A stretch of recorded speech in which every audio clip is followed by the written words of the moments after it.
السلام عليكم بنات، كي دايرين؟ لاباس عليكم؟ بخير. اليوم جيتكم بحلوه جديده.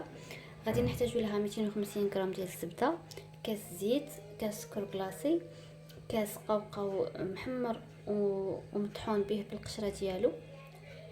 انا استعملت داك القوقو الاحمر الصغيور. غادي نحتاجو 4 ديال الفرماجات، جوج فلان وجوج بيضات والفاني. انا هنا غادي نستعمل لاروم ديال الفاني. صافي، وكنحتاج واحد الخماره والطحينه على حسب الخليط. هنا غادي نطحن الزبده مع الفرماج مع الزيت مع البيض. هاد الهشوار كتسهل علينا الخدمه في الساعه كتطحنها. انا جربتها في قبل، صراحه سهلت عليا الخدمه بزاف. المهم نتمنى تعجبكم هاد الحلوه هادي، جربوها في العيد او في الايامات العاديه ديالكم. المهم انايا غادي ندير الزيت والبيض ونطحن. بالنسبه للبيض، انا هذا البيض شوفوا شحال صغيور. ما عرفتش انا هذا البيض ديال من، المهم جاني صغيور بزاف. هي النورمال ممكن ندير بيضه وحده.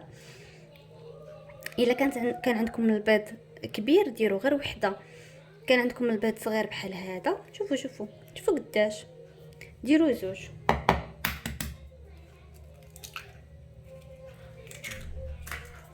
انا نطحن ومن بعد نرجع لكم.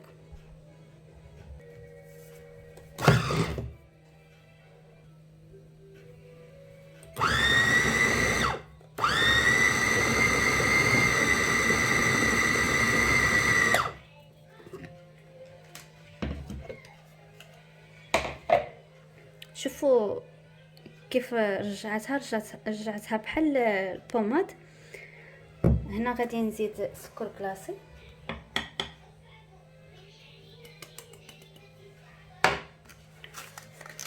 والفلون.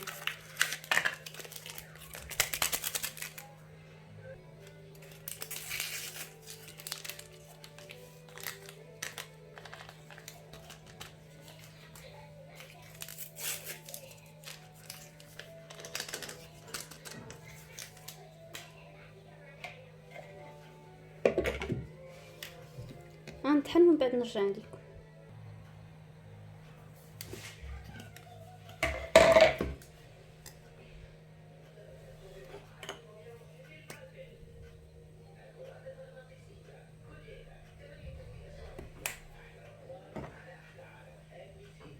هنا درت لاروم ديال الفاني وغادي نزيد داك الكاس ديال كاوكاو.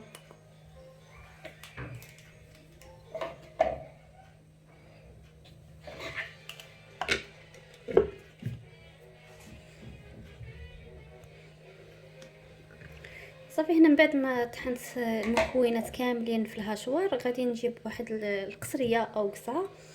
باش ما كترونوا كتكبوا داك الخليط وكتضيفوا الطحين على حسب الخليط. كل طحين ولا كاين اللي كيشرب، كاين اللي كيكون هو هذاك. بصح من الاحسن انكم تستعملوا الطحين ديال الحلويات. الا استعملتوا شي طحين ماشي هو هذاك، تقدر الحلوه انها تجيكم ماشي هي هذيك.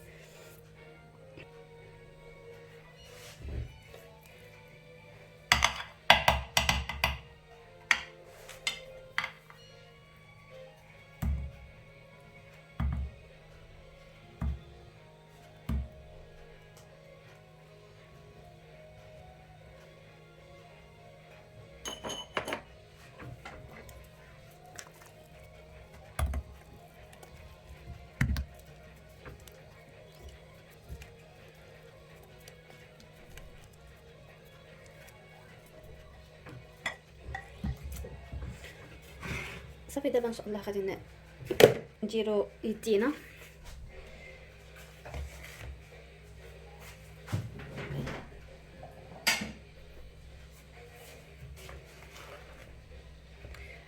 كنديروا الطحين كيكون غربل بطبيعه الحال، وكنديروا ديك الخماره خص الطحين.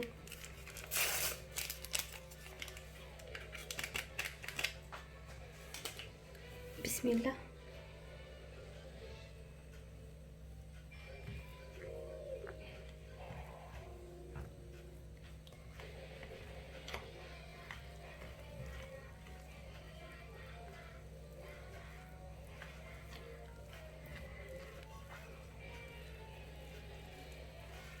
صافي هنايا غادي نقطع معكم الفيديو حتى نجمع العجينه وان شاء الله نرجع لكم.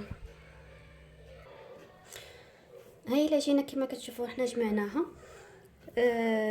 كتجي العجينه لينه، ما كتجيش لا قاصحه ولا رطبه، كتجي نورمال. صافي دابا غادي نخليها ترتاح واحد شويه، ومن بعد غادي نشكلها. غادي نسرح العجينه ومن بعد غادي نشكلها. دابا من بعد ما خليت العجينه ارتاحت شويه في الثلاجه، بدات واحد 15 دقيقه كنشكلوها.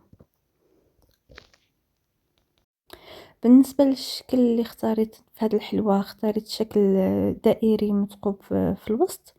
نتوما وخاطركم ديروا اللي بغيتوا.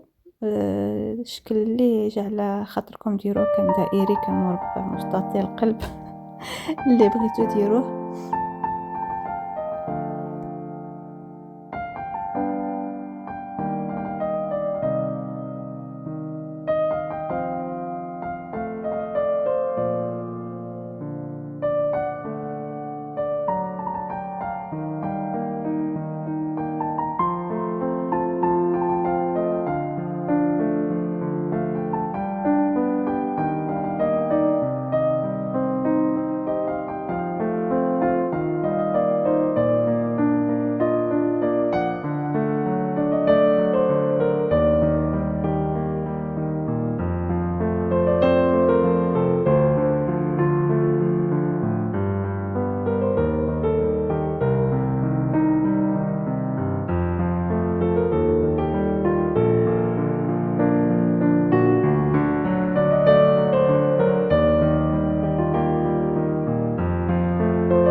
صافي من بعد ما كنكملوا الشكل ديالنا كندخلوه للفران على درجه مهيله حتى كيتحمر من الفوق ومن التحت.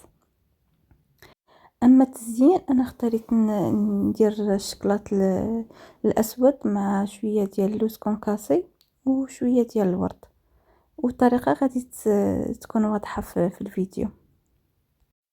هنا كما كتشوفوا ذوبت الشكلاط الاسود، زدت عليه اللوز كونكاسي او قوقاو كونكاسي اللي كان متوفر عندكم. كنغطس الحبه ديال الحلوه في الشكلاط، وكنزينها في الجناب بشويه ديال الورد.